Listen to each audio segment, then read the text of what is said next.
So hello everyone, welcome to IFS. मैं लोकेश आलो ने आज आपको आईएफएस जोधपुर ऑफलाइन के एक ऐसे स्टूडेंट से मिलवाता हूँ जिन्होंने अपनी जर्नी स्टार्ट करी थी ऑफलाइन से एंड देन उन्होंने कुछ अचीवमेंट्स हासिल करी है। सो मिलते हैं साक्षी से।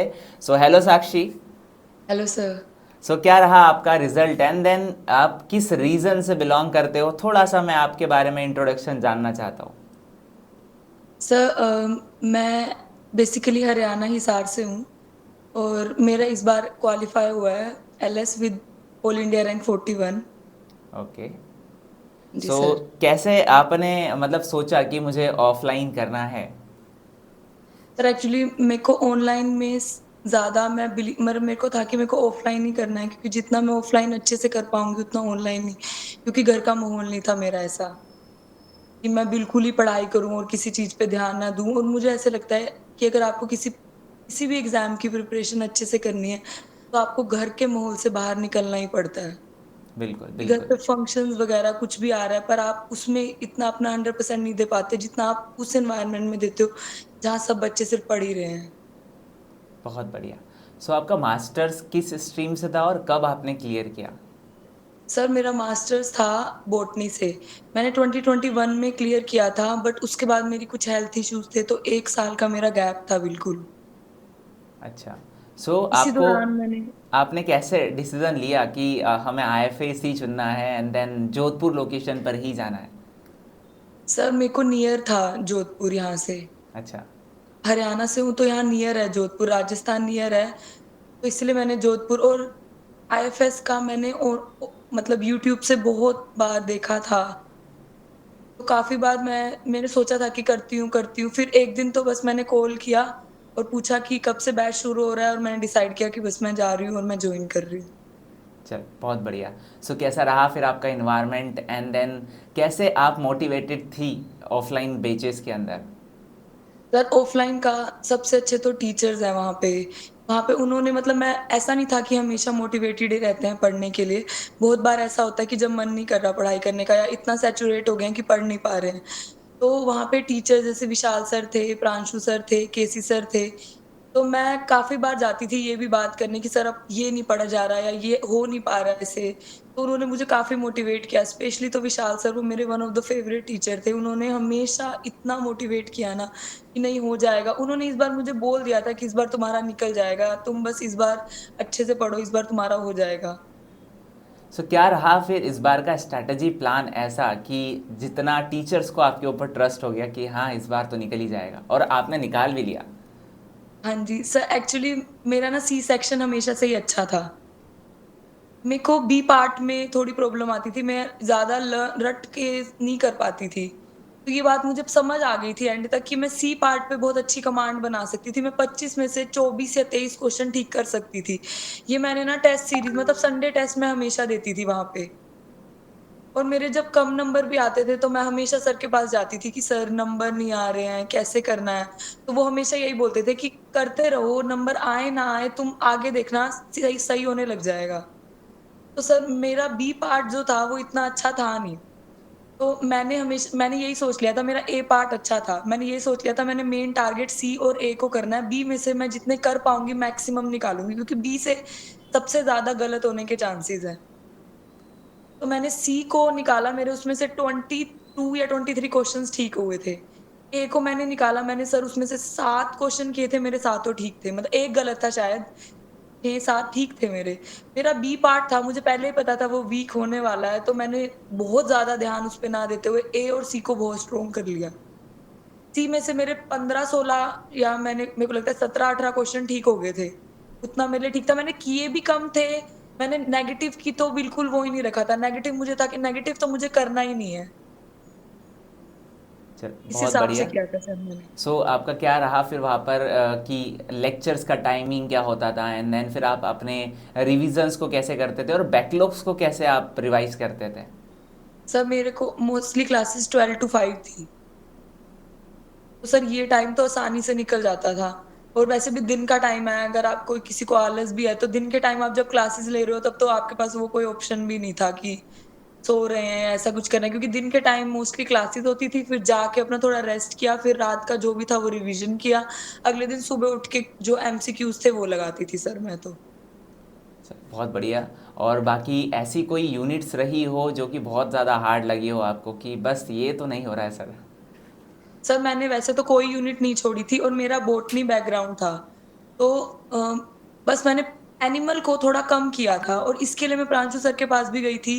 मैंने उनसे ये बात भी की थी कि ये वाली यूनिट मेरी स्ट्रॉन्ग नहीं है। तो सर ने मुझे ये बताया था कि पूरी यूनिट मत छोड़ो, कुछ-कुछ टॉपिक्स उठा लो। जैसे मतलब उन्होंने मुझे बताया था एंडोक्रिनोलॉजी उठा लो, एक्सक्रीटरी सिस्टम उठा लो, ऐसे-ऐसे मैंने बस 4-5 टॉपिक उठाए थे एनिमल में से। सेम मैंने किया था जो लास्ट की यूनिट थी 12 और 13 में से जो मेन टॉपिक्स थे मैंने वो पिक किए थे। थोड़ा मैंने कुछ भी नहीं था एक्सेप्ट डाइवर्सिटी। डाइवर्सिटी के भी मैंने कुछ टॉपिक्स कर लिए थे जो प्लांट से रिलेटेड थे। चल बहुत बढ़िया है। सो आपके माइंड में कैसे आया कि मुझे सीएसआर ही करना है? मतलब क्या आपने सोचा था अपने फ्यूचर के लिए? सर मुझे आगे असिस्टेंट प्रोफ़ेसर बनना था और मेरा रिसर्च करने का बहुत मन था। तो एमएससी के बाद तो थोड़ा मैं थी कन्फ्यूज़ कि क्या करूँ आगे? बट विद टाइम मेरे को ये बात मेरे माइंड में क्लियर थी कि मुझे आगे असिस्टेंट प्रोफ़ेसर के लिए जाना है और अगर उसके लिए जाना है, तो एलिजिबिलिटी तो नेट को निकालना ही पड़ेगा। बिल्कुल बिल्कुल। सो अपने पूरे ड्यूरेशन के अंदर कैसे आपने पूरी कंसिस्टेंसी मेंटेन करी, एंड देन घर से दूर, एंड देन इन्वायरमेंट, जैसे कि आपने मुझे बताया था इन्वायरमेंट के कारण आपके कुछ पर्सनल इश्यूज भी हुए थे, तो आपने रीस्टार्ट कैसे किया? मतलब आफ्टर आपने कैसे डिसीजन बनाया कि मुझे सर रिस्टार्ट करना है? सर एक्चुअली क्या हुआ था मैं जब पहली बार वहाँ मतलब जब मैंने फर्स्ट टाइम जॉइन किया था, फिर उसके बाद मेरे खुद ही थोड़े-से हेल्थ इश्यूज़ थे, तो फिर मैं लास्ट के 1 मंथ में वापस आ गई थी और उसी मंथ में एग्ज़ाम भी था। तो वो मेरा थोड़ा मतलब डिस्ट्रैक्ट हो गया था मेरा माइंड, तो मैं नहीं कर पाई थी। फिर उसके बाद मैंने 1-2 महीने छोड़ के फिर मैंने थोड़ा बात किया सर से कि सर करना है फिर से। तो उन्होंने मुझे खुद ही बोला कि अगर लग रहा है कि घर हो जाएगा तो कर लो, अदरवाइज़ फिर से आ सकते हो। फिर मैं सर फिर से गई। टाइम तो मुझे लगा था फिर से वापिस एकदम उसी शेड्यूल में आने में, पढ़ना शुरू करने में। बट हार्डली 10-15 डेज़ में अगर आपका माइंड क्लियर है ना कि यही करना है, तो वो हो जाता है सर।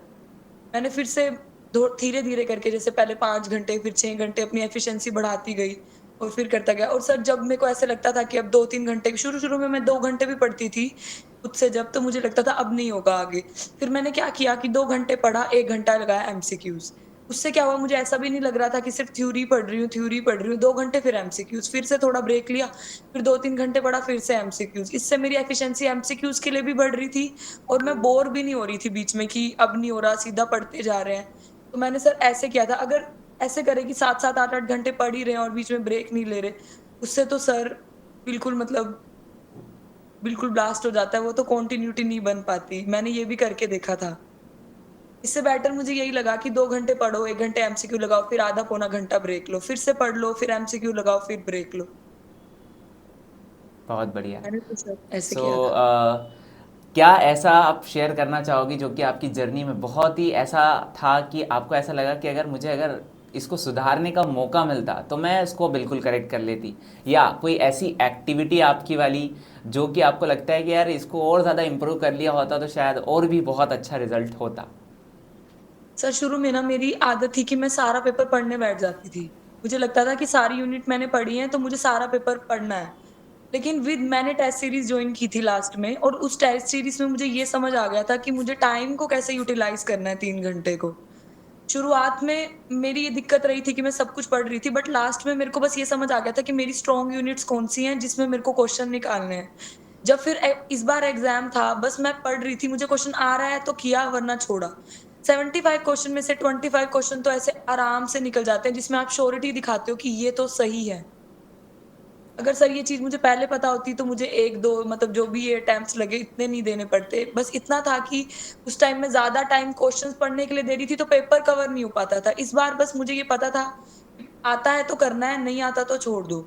इतनी यूनिट्स तो मैंने 10-11 यूनिट्स तो अच्छे से की थी कि जिससे 25 क्वेश्चन तो श्योर निकल गए थे मेरे एंड में। बी से भी निकल गए थे और ए पार्ट मैंने बहुत स्ट्रॉन्ग कर लिया था। मुझे पता लग गया था ये मेरी स्ट्रेंथ है। तो क्योंकि मैं टेस्ट देती थी जब संडे तो थोड़े-थोड़े भी करके मेरे हो जाते थे 4-5 ठीक।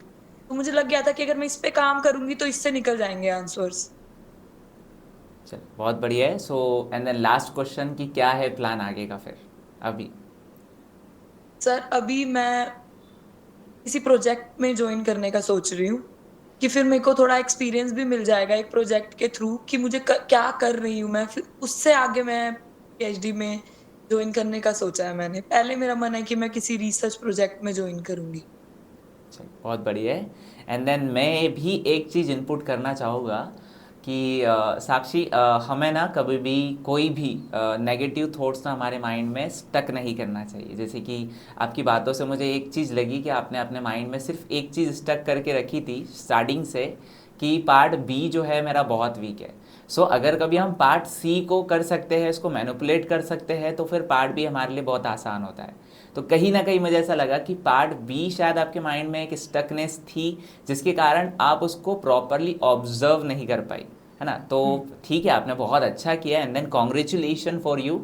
बट मैं आपको एक चीज़ ज़रूर सजेस्ट करूँगा कि अगर लाइफ में हमें कुछ अचीव करना है, ठीक है, हमें लगता है कि ये चीज़ हमारे लिए हार्ड है, बट कभी भी खुद के लिए नेगेटिव थॉट्स कभी भी स्टक नहीं करना चाहिए। बस ऐसा सोचना चाहिए, ठीक है अभी हार्ड है हमारे लिए, बट आने वाले समय के अंदर उसको इम्प्रूव किया जा सकता है और उसके लिए एफर्ट्स लगाए जा सकते हैं। तो शायद हमारा रिजल्ट और भी अच्छा हमें मिलता है उस चीज़ से। सर अब मेरा नेक्स्ट टारगेट यही है कि नेक्स्ट टाइम जब मैंने देना है तो मैंने अपने बी पार्ट को सबसे अच्छा कर लेना है। जिस पे बिल्कुल। मेरी कमांड है वो तो मुझे पता लग गया है। इस बार मैं जब एग्जाम दूंगी तो मेरे माइंड में यही है कि बी पार्ट पूरा क्लियर करना है।